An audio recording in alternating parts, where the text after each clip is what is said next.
Assalamualaikum warahmatullahi wabarakatuh. Perkenalkan, nama saya Sindiawati dengan NIM 18233107, program studi D3 Manajemen Pajak Fakultas Ekonomi Universitas Negeri Padang. Baiklah, di sini saya akan menjelaskan materi etika perpajakan dengan judul etika profesional.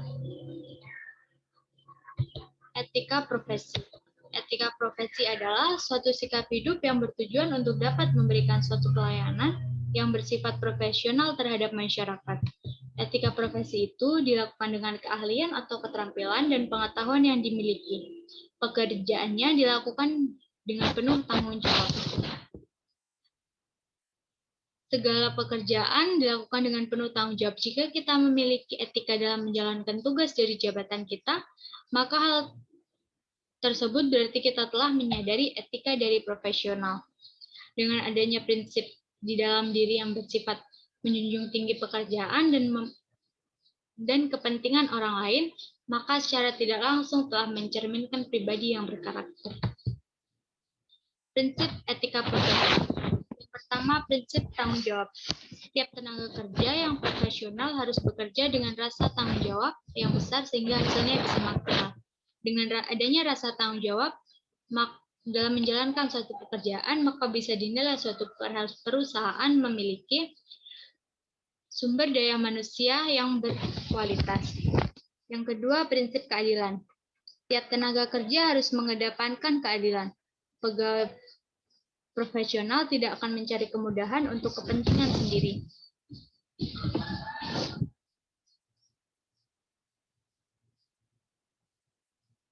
Karena keadilan memang harus diberikan kepada siapa saja yang berhak menerimanya, termasuk dalam hal pekerjaan.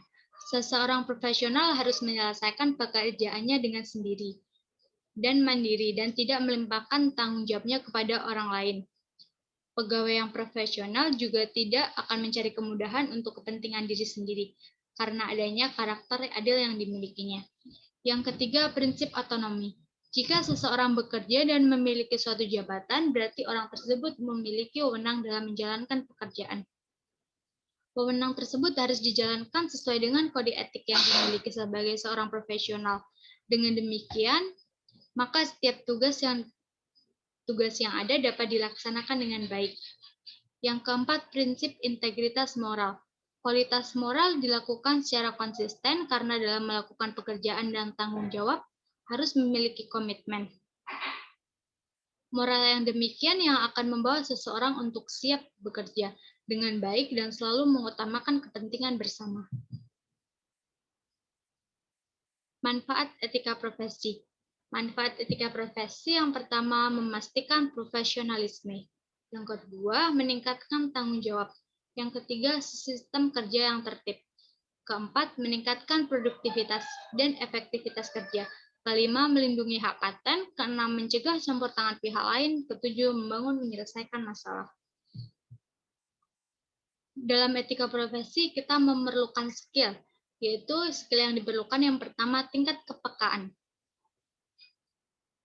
Untuk menjadi profesional, tidak hanya membangun skill dengan ilmu, namun juga mengetahui cara menghargai dan berinteraksi secara profesional dengan semua komponen perusahaan.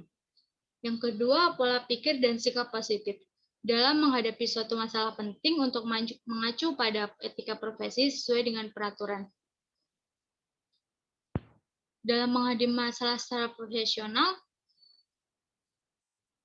sesuai dengan peraturan, kemampuan menghadapi masalah sebagai profesional yang positif harus diasah sedini mungkin. Yang ketiga, percaya diri sendiri dan rekan kerja. Mempercayai kemampuan diri sendiri itu penting, namun mempercayai rekan kerja, atasan, dan seluruh komponen perusahaan juga penting. Tanpa kemampuan ini, bersikap dan membuat keputusan secara profesional tidak bisa dilakukan secara maksimal. Etika kepegawaian. Masyarakat kantor merupakan kelompok pegawai atau karyawan yang masing-masing melakukan pekerjaan dan mempunyai hak dan kewajiban antara pimpinan dan pegawai menerapkan tingkah laku dan peningkatan moral. Hak dan kewajiban antara pegawai dan pimpinan merupakan tingkah laku dalam pekerjaan sehingga menimbulkan peningkatan moral, semangat kerja yang akhirnya akan berakibat peningkatan produksi, keuntungan, dan akhirnya membawa kesejahteraan bagi masyarakat kantor tersebut. Ikatan kerja antara pegawai dan pimpinan terjadi ketika kedua belah pihak menyetujui syarat dengan ditandatanganinya kerja, pegawai hanya masuki lingkungan kerja, maka seluruh tata aturan kebiasaan, adat istiadat kantor harus diikuti. Dengan ditandatanganinya ikatan kerja, pegawai mulai masuk ke lingkungan masyarakat kerja, maka seluruh tata aturan kebiasaan dan adat istiadat kantor tersebut harus kita ikuti. Hak intelektual, pengetahuan, dan keterampilan. Hak kekayaan intelektual adalah hak eksklusif yang diberikan suatu peraturan kepada seseorang atau sekelompok orang atas karya ciptanya. Hak kekayaan intelektual merupakan hak cipta, hak paten, dan hak merek. Hak kekayaan intelektual termasuk dalam bagian hak atas benda tak berwujud, yaitu paten, merek, dan hak cipta. Hak kekayaan intelektual sifatnya berwujud berupa informasi, ilmu pengetahuan, teknologi, seni, sastra, dan keterampilan yang tidak mempunyai bentuk tertentu. Hak cipta. Hak cipta adalah hak khusus bagi pencipta untuk mengumumkan atau memperbanyak ciptaannya, yaitu di bidang pengetahuan, sastra, dan seni. Hak cipta diberikan secara eksklusif kepada pencipta, yaitu seorang atau beberapa orang secara bersama-sama atas inspirasinya lahir suatu ciptaan berdasarkan pikiran, imajinasi, kecekatan, keterampilan, atau keahlian yang dituangkan dalam bentuk yang khas. Hak kekayaan industri.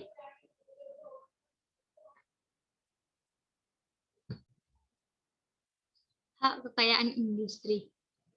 Paten merupakan hak eksklusif yang diberikan oleh negara kepada investor atas hasil investasinya di bidang teknologi untuk kurun waktu tertentu melaksanakan sendiri investasinya atau memberikan persetujuan pada pihak lain untuk melaksanakannya. Yang kedua, merek. Merek merupakan tanda yang digunakan untuk membedakan produk, yaitu barang atau jasa tertentu, dengan yang lain dalam rangka memperlancar perdagangan, menjaga kualitas suatu produk, dan untuk melindungi produsen dan konsumen. Ketiga, desain industri. Desain industri merupakan suatu kreasi yang berbentuk 3D atau 2D yang memberikan kesan estetis dan dapat diwujudkan dalam pola 3 dimensi atau 2 dimensi, serta dapat dipakai untuk menghasilkan suatu produk, barang, komoditas, industri, dan lainnya.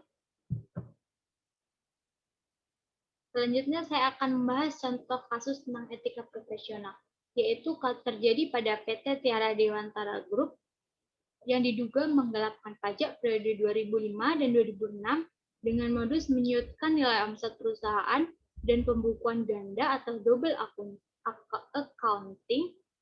PT Tiara Dewata Group dalam kurun waktu 2005 sampai 2006 hanya menyetorkan pajaknya sebesar 30% sampai dengan 35% dari omset yang sebenarnya, sehingga PPh dan PPN PT tersebut menjadi kecil.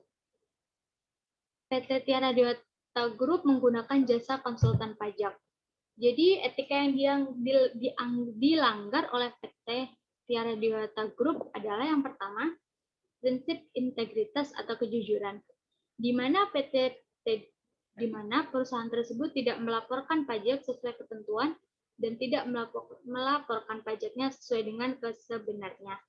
Perusahaan hanya menyetorkan pajaknya sebesar 35% sampai dengan 35% dari omset sehingga PPh dan PPN menjadi kecil.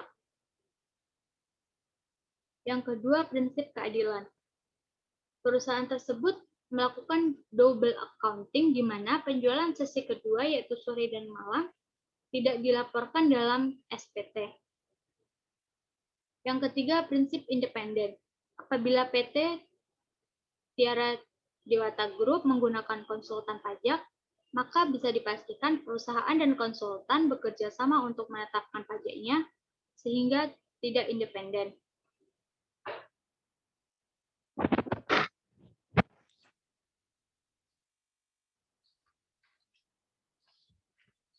Yang keempat, prinsip perilaku atau tanggung jawab profesional. Konsultan pajak melanggar hukum yang sudah ditetapkan sehingga mengurangi kepercayaan masyarakat atas kinerja yang telah dilakukan oleh konsultan pajak. Baiklah, hanya itu yang dapat saya sampaikan. Apabila ada salah, saya mohon maaf. Wassalamualaikum warahmatullahi wabarakatuh.